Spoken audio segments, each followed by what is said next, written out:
I'm Marcy Lundy, and I'm so happy to have a fantastic guest on the podcast today. Please welcome Carin Luna-Ostasesky, author of Hot or Just Me. Welcome, Carin. Hi, Marcy. Thank you so much for having me today. You bet. Carin has been featured on NPR's How I Built This, Time, as well as People in Espanol. And Carin, I want to thank you first of all because this is a topic that the information was slim to none for such a long time. So thank you so much for being a voice. If you could tell me, as well as the audience, about how you got to the point where you realized, look, we need to talk about this. Yeah, absolutely. So this is what I'm calling my third act in life. I've had a couple careers already. My first being almost 17 years as a graphic designer and creative director, and then I switched gears in my 30s and decided to start a Scotch whiskey brand. I was sick of looking at computer screens all day, designing things that people could stare at their screens, and I realized that I wanted to have more real life connections, and I always had that over a glass of whiskey. And Mhm. so I built SIA to success and eventually acquisition. And then now I'm having this moment where it kind of started a few years ago in my early 40s. And it was a question that I was asking pretty much everyone around me and myself, is it hot or is it just me? And so that led me to realize that A, it was mostly just me. And then B, I was deep and very well into perimenopause. I had other symptoms that followed, like brain fog, anxiety, hair loss, all that fun stuff. And my doctors weren't really very helpful at the time until I finally found the right healthcare providers. And so through the years, I found some really incredible products and services that have made a big difference to myself and the friends around me. And so I decided to create hotorjustme.com, which is a platform for women in perimenopause and menopause. Wonderful. Yeah. It's so funny. Um, in the last few years, I noticed my eyebrows. I always had very thick, defined eyebrows. Yep. And I was like, what happened to them? Where have they gone? Yeah. Yeah. I had that moment too, like whenever I'm like, say, like at the airport, like in an airplane bathroom or at the gym where they have that fluorescent light shining right at my forehead. I'm like, oh, wait, that's not what it used to look like up there. Yeah. Oh my gosh. As I was talking with you before we started, uh, just thank you so much for bringing the conversation to light. It's so important. Um, I think that women are looking for the information, but at the same time, still afraid to say anything out loud. Um, a lot of us have husbands that are either 2 to 10 years older than us, and they are also going through their thing, andropause. Do you think that if we realize, okay, we're both going through something together, that the conversation can come to light a little more? What do you think about that? Absolutely. Yeah. Yeah. This is a big one. So I'm 47. My husband is actually younger than me. He's 43. Okay. And he's starting, we started calling it his midlife crisis in like jest. But then as I started researching more and more about perimenopause and menopause, realizing that men go through their own version of a loss in sex hormones. For them, it would be testosterone, and that it affects so much of their vitality that they have these moments of, they have their own hair loss, right? They have their own middle weight gain in their belly. They have their own brain fog and bone density loss. So they're going through the same versions that we're having. The Yes. challenge is a lot of the symptoms that we're facing. We've kind of been used to our hormones fluctuating, on a monthly basis, and this is kind of their first like realization that it's like a big decline. Yeah. But I think similar to what we're facing in perimenopause, we can realize that hey, we can have a shared discussion about what's happening, right? And look at each other with compassion and sympathy in a different way. And it can open up the conversation for, hey, here's what I'm facing, and here's how it's showing up for me. And here's some common symptoms. Maybe you could be more aware when they're happening for me, and this is why it's happening for both of us. Yeah. Like if we have a mutual conversation, maybe it makes it easier for both parties. And then before we know it, it's common to hear about it in the news and, the places where we're most tune into. Yeah. And I think as women, we're kind of always fed all of this, talk of anti-aging, beauty, social norms, right? But men don't have as much of that. And so it's not to say that they don't feel that same kind of, vulnerability when they're looking in the mirror and noticing the changes that are happening to their bodies too. So I think it's a good opening. And as we were saying a little earlier, it's a time in life now where women are finally talking about perimenopause and menopause in a way that we never did before. I remember my mom and I like never had that conversation, right? Like I remember seeing her go through, hot flashes, but I never understood what was happening. I just saw her suddenly cranking the AC for the first time ever. It's true. I remember we were living in Washington State at the time when my mom was probably starting it. And she'd come in from working in the garden. She'd be completely flushed, which was hilarious as a Black woman to see that. I was like, Mom, you're red, and like she didn't realize it. And she definitely didn't realize she was in perimenopause. So Yeah. that was what, just 25, 30 years ago that the Exactly. conversation was had. Yeah. I called when I started having these hot flashes and night sweats. I remember I called my mom and I was like, did they start for you? And she said, yeah, around like early 40s, so pretty early. But yeah, it's like funny. I think I was telling you the story earlier. I'm a child of immigrants. My parents are Cuban and we grew up with like no money whatsoever. So being in Miami, it was like 100 degrees all the time. It felt like, and as kids, we're always like, Mommy, please turn on the air conditioning. She's like, no, no, that costs money. You could just turn on a fan. And then I remember there's this specific time in life where she started putting on the air conditioner, and I was like, what's going on? And so just kind of in hindsight, we had a good laugh about that recently of like, oh yeah, that was definitely her hot flash Oh, moment. funny. Yeah. So, how does your mother feel about you bringing the information to light? Is she like, oh my gosh, I remember this period? She does, and she actually still takes hormones. So this is where she and I have like a difference because I'm not a candidate for hormone replacement therapy yet. I mean, maybe I will be at some point. But for now, finally talked to a few different doctors and realized like, no, that's not the case. And interestingly enough, the first couple doctors I had, I just moved away from because they were just kind of putting a sledgehammer to like a housefly. When I said like, oh, I'm having like a little anxiety, they're like, you should take these antidepressants. And I thought like, whoa, whoa, whoa. That's like a little too much for me. And then they said like, said I'm having trouble sleeping and like these night sweats or I'm waking up with insomnia. And they're like, oh, well, you should take these like heavy duty sleeping pills. I thought like, I don't want to go that far either. Maybe we could take a step back. Yeah. But my mom, she's definitely still taking hormones and she loves the impact that they've had for her. And Mhm. maybe as I age, that might be the right solution for me. Sure, sure. I know that's a conversation that a lot of people or women are concerned about. They are not sure if hormone replacement therapy is a good idea, but there are options. For sure. Yeah, I think it's definitely a conversation to have with your doctor. When I was learning about, is this the right doctor for me? It was an older man, Mhm. and it just he wasn't educated on menopause. He was very much the OBGYN and spent most of his career delivering babies, right? And so then came to another doctor and was very young and had no experience with menopause or perimenopause either and realized that in the US, doctors are only trained about 3 hours on menopause, and so they're not knowledgeable about the topic. And there is the Menopause Society. So if you visit menopause.org, you can find a directory of doctors who have gone for the additional certification Wow. around midlife issues. And so I was able to find the right doctor finally for me. And it was a woman who had gone through menopause and hadn't retired yet. And Mm. so finally found the right doctor. So something I think I learned in the last couple of years is that, you have to become your own advocate for your health. You can't just take everything, with blind faith.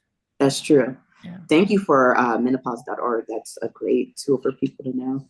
And I know I went to my doctor and she said, yeah, there's not a lot out there. She's like the same age I am. And she's like, there's not a lot out there. And she didn't even have anything to offer, like maybe what she was doing. And that really just left me feeling deflated. So I just really came home and started doing my own research. Yeah, yeah, it's funny. I have a term that I heard that I really love called girlfriend medicine, where it's just like you start to just ask your friends, right? Like, "Hey, is this normal? Mhm. Is this happening for you?" Because the reality is it's not a one size fits all. We all have different symptoms. They all hit us at different times. They all hit at different severities, if they even can happen at all. And then Yeah. there's like some really strange ones too that some people have mentioned as well. There are. Yeah, I remember I had a guest on and she was saying you can smell like smoke. And I was like, I Oh, literally had that one. yeah, I had that one too. Yeah, I've had the ringing in my ears. Someone talked about burning tongue sensation. I haven't had that one yet, or like frozen shoulders, another one that I've heard about. But yeah, I think just like I've definitely had like the greatest hits for sure. The greatest hits. Yeah. Yeah, Yes. all the hot flashes, the night sweats, the weird periods, the Yeah. anxiety, like I mean, yeah, you name it. Yeah. I was looking at the article you'd written for Time, which was so wonderful, by the way.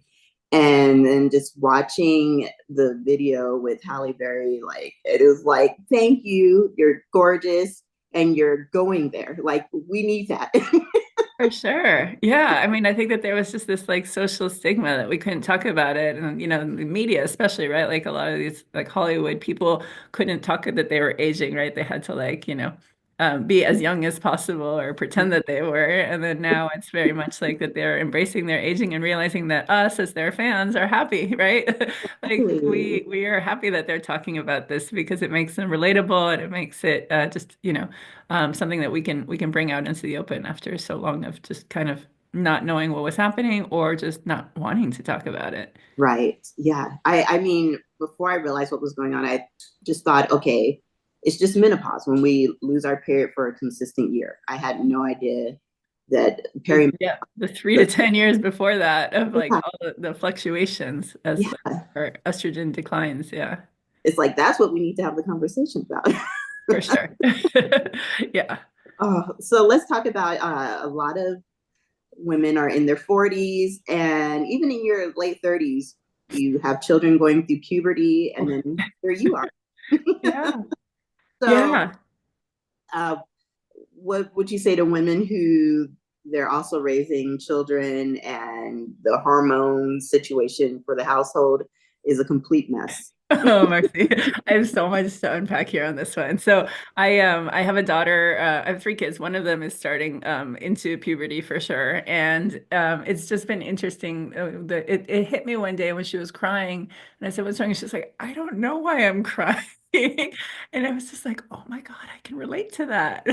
And so I started reading up as many books as I could about, about puberty for girls and asked our therapist for some resources. And the one that she said, surprisingly, do you know those American Girl dolls? I said, yeah. She goes, there's a book series called The Care of You. And there's one of like feelings, and there's one about, is this normal? And so I picked those up. And then there's one for boys as well called Guy Stuff and Guy Stuff Feelings. And they're fantastic. They're written in a way that the kids could read themselves and almost like that Cosmo Q&A style, like, is this normal? So it was really sweet. And we've like spent time reading that together. And it dawned on me that as a society, we celebrate like, the becoming of a woman or, the changing of puberty, but we're not doing the same for the end, right? This other second puberty that we're having in our age, right? As perimenopause and menopause. And it's almost the same, right? Like we have these crazy things happening to our bodies. We have these crazy things happening to our emotions. Sometimes we're aware of them, sometimes we're not. We don't always have the right feelings or vocabulary or awareness around them. So, I mean, coming at it from a place of sympathy, right? Like, oh, I know what that's like. Yeah. And also putting myself in my time machine. Like I was a nightmare when I was a teenager. Me And too. just thinking like, oh my gosh, I was so bad to my mom. And like just thinking like, okay, this is like what they're dealing with, and you don't really have control over it. And so just kind of coming at it from a place of love and understanding and dialogue, right? Like that we can talk about it. It's funny because my kids, obviously because I have a business in perimenopause and menopause, so they know a little bit more about it. But the fact that they even know these words are important. Neat. Yeah. Yeah, that's wonderful. Yeah, and so it makes it also so when your daughter is in those years, she's not shocked. She's like, okay, I remember mom was like this when I was going through puberty. Yeah. Yeah, Yeah. yeah. And I'm just thinking about the element of also the husband being an andropause. So that can be a Everybody together, right? It's just a hormone party. gosh. But yeah, if you have the conversations, it can be so helpful at the same time, even though everyone's got their thing going on. Yeah. Yeah. And you know what to look for, being aware of it, and just being a mirror to somebody, right? Like saying like, oh, I'm noticing that you're feeling, that you're expressing this, or, rather than saying like you statements, like just kind of bring it all back to compassion and sympathy around Ex- that time in life where, again, like in my time machine, I was so confused. My body was so weird. Like I was not developing at the same pace as my friends. I remember lying that I had gotten my period when I didn't because I was such a late bloomer. Like there was just so much going on at that time in life that, you just feel out of control. And you also think nobody gets it. Nobody understands. And like my parents don't understand. yeah, it's Uh, so true. yeah. I went through precocious puberty, so I feel like I've had my cycle forever. It's like, okay, okay, good. I don't like perimenopause, but when will the period end? Yeah. Yeah, so I'm wondering with the self-care element of all of this, what do you do and what do you recommend for women just to take a beat and to remember to take care of themselves? Yeah, it's funny. So I am a big believer in self-care. I think it took me a long time to get there and Mhm. realize that just thought if I just keep doing, if I keep going, if I keep moving, and then I realized like I need to just take a breath because I'm not effective, I'm not happy, I'm not motivated. I'm just going through the motions. Yeah. So just sort of realizing like, okay, I need to take care of myself. And like, what does that mean for each person is totally different, right? Like, my husband likes to go for walks. For me, I like going to the movies by myself and watching like a matinee, having Yeah. my own like popcorn that nobody's asking me for. And I just take those 2 hours in the dark by myself. Yeah. And Yeah. just, like whatever that is and however often you can do it. Like if I can pull that off once every couple months, I feel great. But just kind of taking a little minute for yourself before you can help other people. But I think the big one that I kind of try to emphasize for women in this stage in life is sleep. So, Mm, if you think about it, if you have a bad night of sleep, it affects everything, right? Like you wake up, you're groggy, you end up having more caffeine than you should. So now you're anxious and like, your heart's going nuts. You make bad food decisions. You skip the gym because you're tired. You're not focused at work. So, and all of it just comes back to, did I get a good night of sleep? And mm, so, what can you do to optimize for sleep? And so some of the changes that I've made through the years, I've definitely cut back on caffeine. I don't have afternoon coffee, and sometimes I don't even have a morning coffee anymore. I know that mhm. that transition is hard for people. So I have a couple like 3-day system that I tell people, I'm like, okay, the first day you're going to get headaches. So just take a couple Advil, two Advil. And then the next day, you're going to have a little less headache, just one Advil. And by the third day, you're good. Like that's it. You've gone through the withdrawal with ease. And then I would say do something like silly, like whiten your teeth or something that will keep you from like drinking caffeine. That's And kind of going back to it. And then another one would be like just to cut out alcohol and like I would say not completely if that's not your thing, but just maybe not at night because sure. then you're not processing that alcohol at 2 a.m. wake up, right? Oh, yeah. Oh, maybe it's day drinking instead. And then I would say also just like, and this is easier said than done, but your devices, right? Like I'm Yeah. guilty of wanting to just look at those last emails or whatever it is to catch up at night, but just try to resist that urge and just turn it off, listen to an audiobook instead, or just read a book. Um, and then, your sleep situation. So for hot flashes and night sweats, I have on Hot or Just Me a collection of bedding that's cooling sheets. We have cooling Oh, pillowcases, good. your sleepwear. So what you wear at night. I wear a nightgown that now has like a T shape. So I have as much skin contact to the cold Great. sheets as possible. A Okay. cold glass of ice water next to the bed. Yeah. Just an eye cooling eye mask, like just get all your tools in order so that you and then, late like, as my husband has aged, he's become a snorer. So I've now become somebody that wears earplugs, and that really helps as well. That's good. Yeah, it's just to, like I don't want to be this person that's in separate bedrooms, but I also want a good night's sleep. So just kind of setting yourself up for success when it comes to sleep, because if you do all those things, then you'll have a really great day. Oh, it's so true. It's so true. If we could touch on brain fog, that's really a challenging one. Oh, yeah. I mean, I got really vulnerable in that Time magazine article that was written about, and I shared something that happened to me where I've always been someone who's very sharp. I pride myself on being like, somebody who's kind of on it, right? Yeah. And through the last couple of years, I would walk into a room and then I would forget why I was there. Like, what did I come in here for? And I'd like retrace my steps, or I was like, what was it that I needed? Yeah. Or even like say online, I'll be like, oh, what was I going to look for? And I kind of go back to the tab that I was on to see what it was, just kind of like a detective, right? Like blackout detective. Yeah. And like, what's happening? Like, how did I get here? And then the one that I had this like scary moment though around was I was in my car. Like it's one thing, there's not like high stakes of like walking into a room and forgetting what it was, but I was driving and I was just like, going, and then all of a sudden I had this moment. I was like, where was I going? And I Mhm. just thought, like, God, this is like kind of scary. So I was like, what do Yeah. I do? And I was just, I'll just keep going straight until it comes to me. And so I drove like about a mile, which is like a minute, right? Like it's not that bad. But in my Yeah. head, I was like, am I losing my mind? It hit me. I was like, oh yeah, I'm going to the car wash. And, and it was just such this like, oh my God, this like little hiccup. And so I've had to like kind of come up with little tools to kind of work around the brain fog. So I've become someone who's like a religious note taker. Like I take like Mhm. a lot of notes. Everything is in my calendar, like even the travel time beforehand to get to a place. Yeah. The notes in the calendar meeting, and then yeah, even just like the notes app on my phone, like tasks, like almost like little checklist Oh, things, I love that. track Yeah, stuff. lifesaver. Yeah. Yeah, so just finding like tools around managing, being sharp for the day. Yeah. And Yeah. if somebody tells me like something to remember, I'll write it down exactly in that moment because otherwise I'll forget. And so Yeah. it's just kind of being a little bit more on top of myself. I Yeah. think that's what's challenging about it because before, perimenopause, like everything just comes easily. Yeah. And like from the anxiety angle, I never had anxiety before, but I was telling my husband, even when I give myself sufficient time to get ready for something, like I Yeah. find myself just wanting to freeze because I'm like, oh my gosh, I'm not gonna have enough time. And I absolutely do, but it's just weird the place that it takes you to.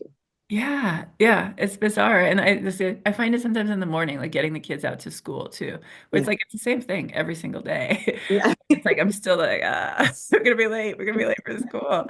And I don't want to be like I want to be like chill, easy, and like we talked about word of the year, and the word that I want for this year is enjoy. Like so, I want to enjoy these moments, even if it's getting the kids to school, right? So, what can I do to kind of enjoy those moments more? And like, so we have a set like, okay, food must be done by this time. You must be dressed by this time. We must be in the car by this time. And it's like, okay, we got these three checkpoints. And Yeah. if we can do that, we get to school on time. That's good. Yeah. Yeah, it's just extra note taking and extra preparedness is the thing. Yeah, definitely. And just like writing it all down. Like I have like a little list for podcasts. I have a list for books I want to listen to. I have like someone recommends a movie or a show, I'll write it down. Like I have like just lists for everything. Like, what are our plans for the year? What are some date night ideas? Like it just have so many lists going. But I feel like that's definitely it gives me, if not some control, it gives me the illusion of control. Exactly. Yeah.